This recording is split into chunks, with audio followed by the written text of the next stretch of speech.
자, 이번 시간에는 좀 더 다양한 형태의 인수분해를 볼 건데요. 이제까지는 기본 공식을 이용하는 문제들이 되게 많았죠. 근데 이제 이번 시간에는 차수가 2차 이상인 것들을 먼저 다루겠습니다. 자, 차수가 2차 이상이란 말은 3차 또는 4차부터를 이야기하는 거죠. 자, 이거를 고차식의 인수분해라고 부릅니다.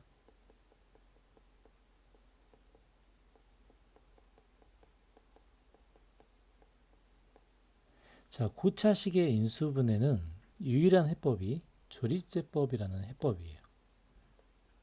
즉, 이 다항식, 3차식과 4차식의 이 다항식의 인수가 되는 부분을 찾아내는 게 핵심입니다. 그래서 이제 조립제법을 잘 이용해야 되는데요.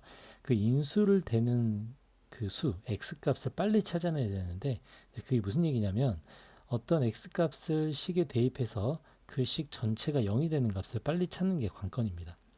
자, 그러면 어떻게 해서 전체식 0이 되는 경우를 찾는가? 일단 첫 번째 경우를 보면 이렇게 됩니다. 최고 차항의 개수가 1인 경우를 뜻하는데요. 최고 차항이 1인 경우가 대부분이고요. 최고 차항이 1이 아닌 경우도 물론 있지만 풀이 방법은 거의 요 1번 패턴에서 거의 99%, 95%가 결정이 됩니다. 즉 전체의 식을 0이 되는 x값을 찾아내는데 그거는 결론은 상수항의 약수가 된다. 이게 핵심이죠. 상수항의 약수가 된다.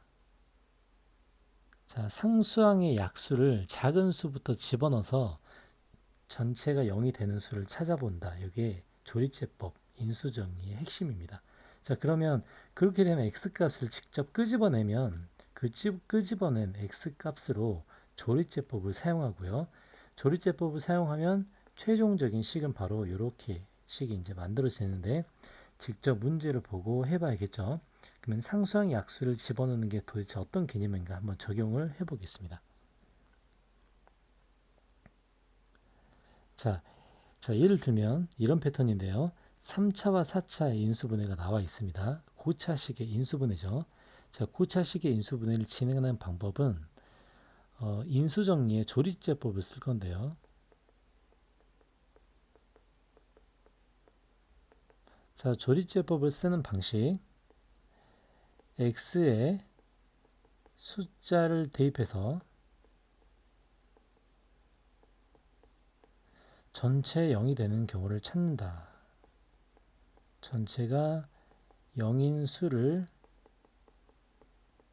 찾는다. 이게 핵심입니다. 이게 바로 인수정리의 이야기예요. 자, 그럼 어떻게 전체가 0이 되는 수를 찾는가? 상수항의 약수를 작은 수부터 집어넣습니다. 자, 상수항의 약수라는 것은 여기서는 플러스 마이너스 1, 플러스 마이너스 2가 되겠죠. 만약에 2번 같은 문제는 플러스 마이너스 1, 플러스 마이너스 2, 플러스 마이너스 3 이렇게 작은 수부터 집어넣다 보면 언젠가는 전체가 0이 되는 수가 생기는데요. 이렇게 간단하게 되는 형태가 대부분입니다. 그러니까 별로 걱정을 안 해도 돼요. 가끔 가다가 모모 학교들에서는 시험 문제를 어렵게 내기 위해서 여기에 분수 형태도 쓰이긴 하는데 교과 과정의 출제 의도에 안 맞습니다. 그러니까 그런 건 걱정하지 않아도 되고요. 자, 1번 문제 보면 전체 2를 넣었을 때 0이 된다는 거 볼 수 있겠죠. 뭐 조립제법을 쓰는 경우도 있고 직접 해볼 수도 있습니다. 자, 만약에 직접 해본다면 x에 1을 집어넣었을 때 0이 됐기 때문에 당연히 인수는 x-1이라는 인수를 갖겠죠. 자, 그 다음에 x의 세제곱이 되려면 여기에 x제곱이 있어야 됩니다. 맞죠? 자, 그 다음에 이제 우리가 뭘 볼 거냐면 자, 이렇게 전개했을 때가 마이너스 x제곱이에요. 근데 식에는 플러스 x제곱이 있죠. 그러니까 우리가 필요한 숫자는 뭐가 되냐면 2x가 필요하구나. 이 정도를 생각할 수 있습니다. 그리고 마지막 상수항은 맞춰주는 거예요. 자, 마이너스 2라고 뭐가 있어야 2가 되죠? 여기에 플러스 2가 있어야 2가 되겠죠. 그래서 이렇게 맞춰주면 이제 진행이 됩니다. 자, 만약에 조립제법을 사용한다라고 하면 이제 이렇게 하면 돼요. 자, 조립제법은 계수를 써주는 거죠. 3차항의 계수, 2차항의 계수, 1차항의 계수, 상수항을 이렇게 써줍니다. 그리고 전체 x에 1을 집어넣었을 때 0이 됐기 때문에 여기다 1을 써주는 거예요. 자, 그리고 조리제법 할 수 있죠.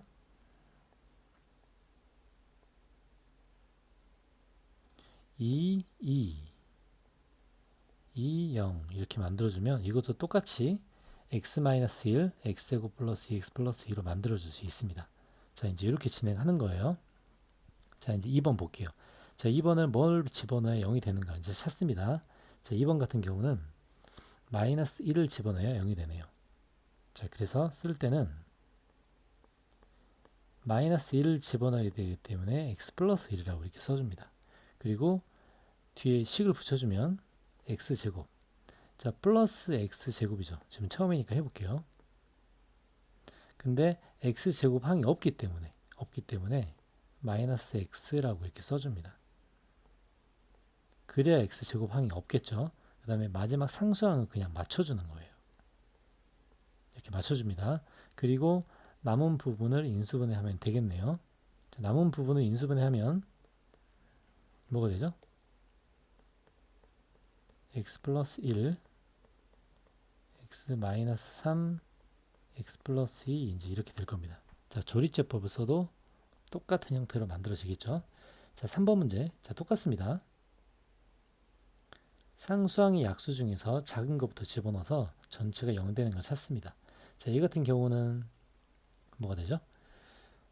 얘 같은 경우는 한번 2를 넣어볼까요? 2를 넣어보면 8 플러스 8 마이너스 10 마이너스 6 맞죠? 자, 2를 넣었을 때 전체가 0이 됩니다. 자, 2를 넣었을 때 0이 됐다는 뜻은 x 마이너스의 인수를 가지고 있다는 얘기고요. 개수를 맞춰줍니다. x제곱이죠. 플러스 2x 제곱이 있으려면 여기에 4x가 있어야 되고요. 맞죠? 그래야 플러스 2x 제곱이 됩니다. 끝에는 상수항만 맞춰줍니다. 그러면 플러스 3이 되겠네요. 그럼 얘는 x 플러스 3, x 플러스 1이 되겠죠. 만약에 조리제법을 쓴다면 개수를 적어주고요. 그 다음에 처음에 2를 넣었을 때 0이 됐기 때문에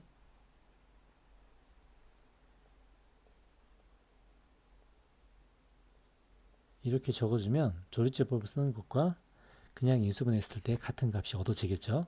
자, 마찬가지입니다. 차수가 높은 것도 방법은 똑같이 진행을 해줍니다. 상수항의 약수를 찾아줍니다. 그러면 지금 4번 같은 경우는 뭘 집어넣어야 0이 되는가? 자, 전체 보니까 1을 집어넣었을 때 0이 되네요. 그죠?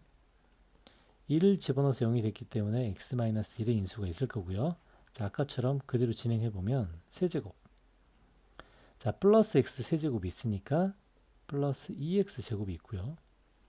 그 다음에 마이너스 3x 제곱이 있으니까 하나 더 마이너스 x 제곱이니까 하나 더 이렇게 해줘야겠죠. 그리고 상수항은 그냥 맞춰줍니다. 자, 그 다음에 또 남은 부분이 아직 들어있죠. 자, 이 부분이 또 어떻게 인수분해가 되는가? x에 뭘 넣어야 되죠? 이번에도 x에 1을 넣어야겠죠. 1. 자, 1을 넣는다고 생각하고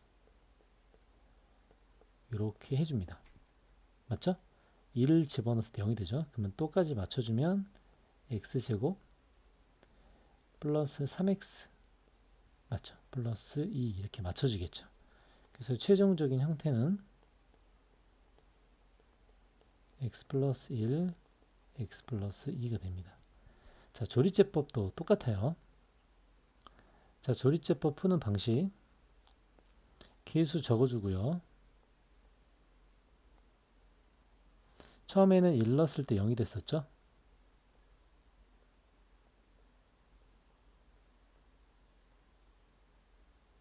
이렇게 해줍니다. 자, 또 한 번 1을 넣었을 때도 0이 됐었죠.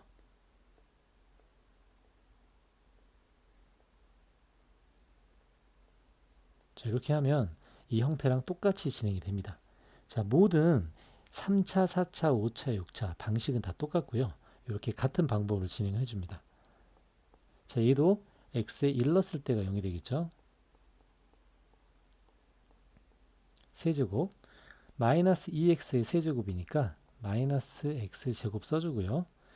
이 창이 없죠. 그러면 플러스 x제곱이니까 플러스 x제곱이니까 이 창이 없어지니까 마이너스 x 이렇게 써주겠네요. 그 다음에 상수항은 이렇게 맞춰줍니다. 이렇게 맞춰주고요. 자, 두 번째는 2를 넣었을 때 0이 되네요. 그러면 x 마이너스 2라는 인수를 갖고요. x제곱에 플러스 x 맞죠? 끝에 플러스 1까지 적어주면 이렇게 인수분해가 되겠습니다. 자, 아까로 다시 돌아가 보면 자, 3차, 4차 이상의 고차식의 인수분해는 상수항의 약수를 대입하여 전체 0 되는 경우를 찾는다. 그러니까 이제 핵심은 빠른 인수를 찾는 거. 이게 지금 핵심이 되겠습니다. 그 다음에 여기 2번에 대한 설명은 뭐 최고차의 개수가 1이 아닌 경우에 대한 설명인데 요거는 거의 적용하는 범위가 없기 때문에 뭐 깊게 다루지 않고 넘어가겠습니다. 자, 이제 2번과 3번은 아까 조리제법을 이용하는 경우와 뭐 인수정리를 이용하는 방식의 해설이기 때문에 점검만 잠깐 해보면 전체 0이 되는 경우를 찾아서 목과 나머지 형태로 이렇게 바꿔준다는 거고요. 아까 계속 진행을 해봤죠. 조리제법을 안 쓰는 경우를 말하고 있습니다. 그래서 더 이상 나눠지지 않는 다항식의 곱으로 인수분해를 한다의 내용이 되겠습니다. 자, 이제 이번에는 계수의 범위에 따른 인수분해에 관한 이야기인데요. 자, 보통 인수분해를 하면 우리는 계수가 유리수인 범위일 때 인수분해가 일반적인 이야기예요. 자, 그래서 x의 4제곱 마이너스 4 같은 경우 우리가 인수분해를 하면 x제곱 플러스 2 x제곱 마이너스 2라고 하고 이제 끝나겠죠. 자, 샘플로 요거의 인수분해를 한번 놓고 봅니다. 자, 근데 우리가 유리수 범위까지 이렇게 하는데 여기에 만약에 무리수 범위까지를 추가한다면 한번 생각을 해볼게요. 무리수 범위까지 추가한다면 자, 유리수와 무리수를 더하면 그게 바로 실수가 되죠. 그러니까 무리수 범위까지 확장한다는 게 실수 범위에 관한 이야기예요. 그러면 루트를 사용해도 된다는 거죠. 그럼 루트를 사용해도 된다면 더 인수분해가 가능합니다. 즉 x 플러스 자 x제곱 플러스 2는 그냥 두고요. x제곱 마이너스 1을 x 플러스 루트 2 x 마이너스 루트 2로 더 인수분해가 가능합니다. 가능하죠? 자, 그 다음에 복소수를 뭐 아직 안 배웠지만 이제 배운 학생들이 만약 있다고 하면 자, 복소수의 범위까지 확장하면 뭐가 되죠? 우리가 실수와 허수의 범위를 합쳐서 복소수라고 합니다. 그럼 복소수의 범위까지 확장한다면 i를 써도 된다는 거고요. 제곱했을 때 음수도 가능하다는 소리예요. 즉 우리가 x제곱 플러스 2란 이 부분 있죠. 이 부분도 추가로 인수분해를 할 수 있다는 그런 내용입니다. 즉 이걸 더 추가로 인수분해하면 이렇게 되겠죠. x 플러스 루트 2i 그 다음에 x 마이너스 루트 2i까지 확장시켜서 인수분해를 할 수 있다는 뜻입니다. 그래서 어떤 범위까지 인수분해 하냐에 따라서 인수분해의 범위는 달라질 수가 있다는 뜻이겠죠. 자, 다시 한번 점검을 해봅니다. 자, 보통은 유리수의 범위가 되고요. 만약에 자기가 실수 범위까지 확장시켰다라고 하면 루트가 추가된다. 왜냐하면 무리수까지 합쳐야 실수가 되기 때문입니다. 만약에 복소수 범위까지 확장했다라고 하면 허수까지 생각할 수 있다. 이제 이렇게 돼요. 하지만 이런 특정한 조건이 없으면 유리수 범위라고 생각을 해야 됩니다. 자, 그래서 이제 끝에 이 내용이 나와 있죠. 일반적인 다항식으로 인수분해 할 때는 유리수 범위까지 인수분해 한다. 이게 통상적인 내용이 되겠습니다. 자, 지금 설명할 내용은 다항식의 나눗셈에 적용되는 이야기가 될 텐데요. 일단 문제를 풀어보고 한번 이야기를 해보겠습니다. 자, 무슨 얘기냐면 자, 이 문제를 볼게요. x가 이렇게 생겼을 때 요 3차식의 값을 간단히 한번 시켜보래요. 자, 그러면 만약에 이런 문제가 나왔을 때 x가 지금 3 플러스 2 루트가 2가 되는데요. x 자리에 만약에 3 플러스 2 루트 2를 대입한다고 한번 생각을 해보겠습니다. 그러면 이런 복잡한 식을 다 계산을 해야겠죠. 그죠? 물론 요걸 계산해가지고 답이 나올 수도 있습니다. 하지만 우리가 다항식의 나눗셈을 적용하면 이거보다 훨씬 쉽게 다항식의 차수를 낮출 수 있다는 소리예요. 다항식의 차수 낮추기가 되겠습니다. 자, 그럼 다항식의 차수 낮추기란 말이 도대체 무슨 말인가? 자, 여기 주어진 식을 이용하면 우리가 나눗셈으로 저 식을 차수를 낮출 수 있다는 내용입니다. 즉, 두 번째 내용인데요. 자, 저 식에서 3을 넘기고 양변을 제곱을 해보겠습니다. 그럼 이렇게 되죠. 그럼 여기서 하나의 식을 얻을 수 있는데 우리가 플러스 1이 0이 된다는 이 식을 얻을 수 있습니다. 자, 그러면 저 식을 얻으면 뭐가 좋냐면 0이라는 사실을 적극적으로 이용을 하는 거예요. 즉,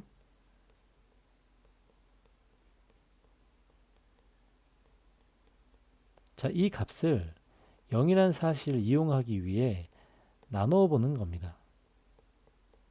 그래서 여기 있는 식을 가지고 바로 나눗셈을 진행을 해보는 거예요. 자, 이제 나눗셈을 진행을 해보면 이렇게 되겠죠. 제곱이죠. 제곱이기 때문에, 제곱이 아니고 x죠, x. x를 해주면 6x 제곱에 플러스 x가 되고요. 자, 빼주면은, 자, 이렇게 됩니다. 한 번 더 되죠. 여기에 2를 적어주면 2x 제곱에 12x 플러스 2가 될 겁니다. 즉, 여기는 3이 남겠죠. 자, 그러면 얘가 0이라는 사실을 적극적으로 이용하는 거예요. 즉, 무슨 얘기냐면, 자세히 적어볼게요.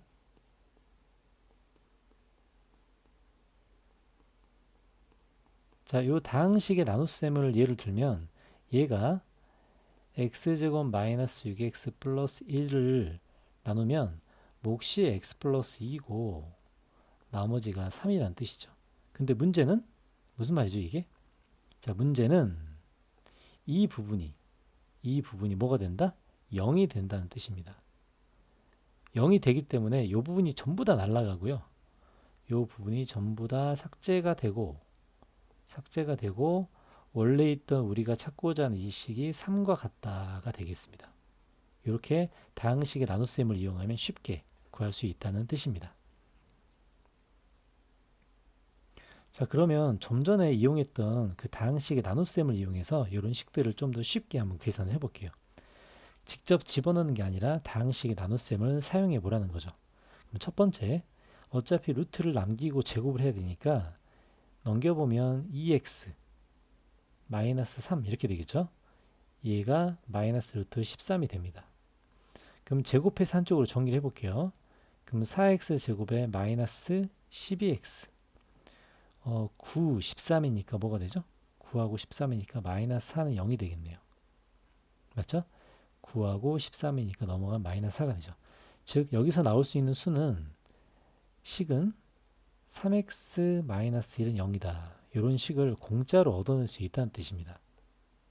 그래서 저 식으로 다항식을 나눴을 때 나머지 부분을 우리는 저 다항식과 똑같다. 이렇게 쉽게 생각할 수 있다는 거예요. 그럼 직접 한번 나눠 보겠습니다. 자, 칸이 좁으니까 여기다 한번 나눠 볼게요.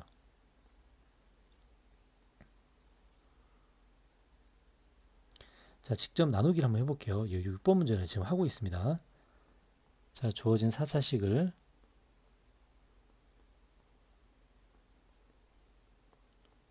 0이라는 사실을 적극적으로 이용하기 위해 이걸로 나눠보는 건데요. 한번 진행을 해볼게요.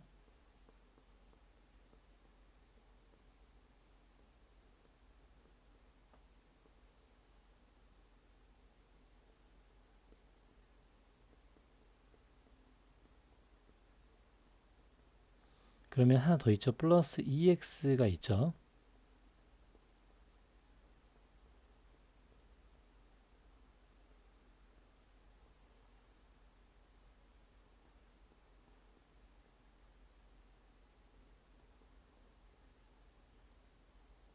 플러스 7까지 해줍니다.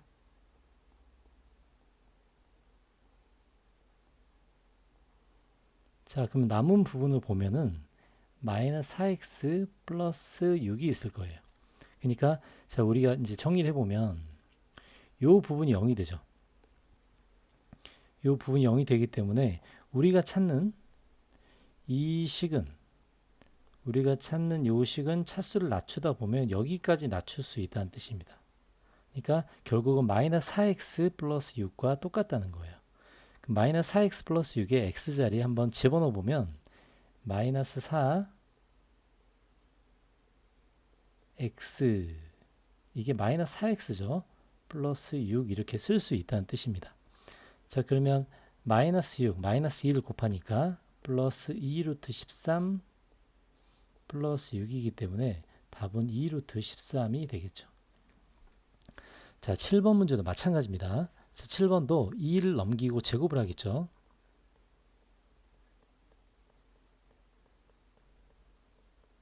그럼 이렇게 될 거고요.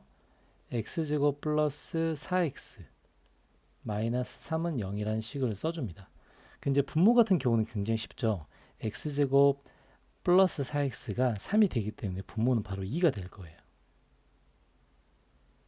자, 2가 되고 나머지 식을 그대로 써줍니다.